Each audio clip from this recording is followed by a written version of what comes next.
Morning orang Kedah. Ada mana si Fatin ni ah? Morning Nokman. Morning. Okay, sekarang kita berada di daerah Pendang. Kita nak bagi tahu dekat orang daerah Pendang yang mana nak cari kedai repair phone. Korang boleh tengok video ni sampai habis. Okay, so let's go. Okay, bos.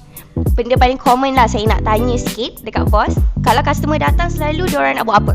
Selalu tukar LCD, bateri dan part-part lain lagi lah. Oh, kiranya kedai repair phone lah. Ya, betul. Untuk produk dan brand, selalu customer ataupun bos selalu diorang suggest and minta brand apa? Selalunya saya memang akan suggest brand BMAX lah untuk BMAX customer lah. Untuk pasal kualiti dia macam mana? Untuk kualiti dia memang okey.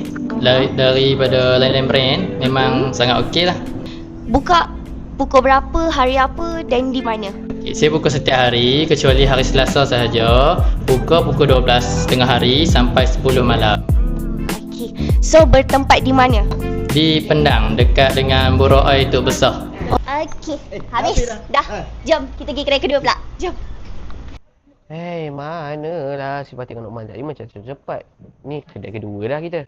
Jom, kita review dulu kat atas. Let's go. Untuk kedai Spektrum Mobile ni, dia ada dua jalan yang korang boleh guna. Okey, untuk jalan pertama korang akan nampak pusat lobi comel dan jalan kedua korang akan nampak kedai makan. Apa lagi? Korang straight lagi sampai jumpa tangga. Lepas tu naik tangga tu, naik sampai tingkat pertama.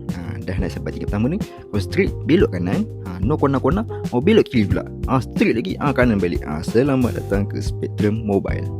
Okey, tak lupa juga yang kita nak mention Spektrum Mobile Phone ni menyediakan pusat servis phone daripada rumah ke rumah. Jadi korang tak payah susah-susah keluar rumah nak cari kedai repair phone. Korang stay je kat rumah, korang siap depan mata. Okey? Settle kedai yang kedua. Aku dah settle dah kedai kedua. Dah jom lah kedai ketiga. Korang lambat sangat. Jom. Jom. Mana dia orang berdua ni ah? Kan aku sesat lah. Dah kedai ketiga dah ni. Si gadget masuk je lah.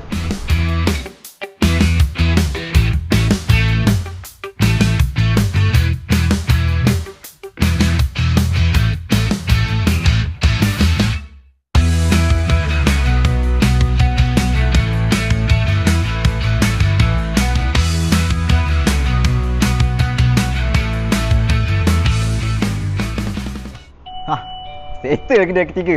Jom ke kedai lain.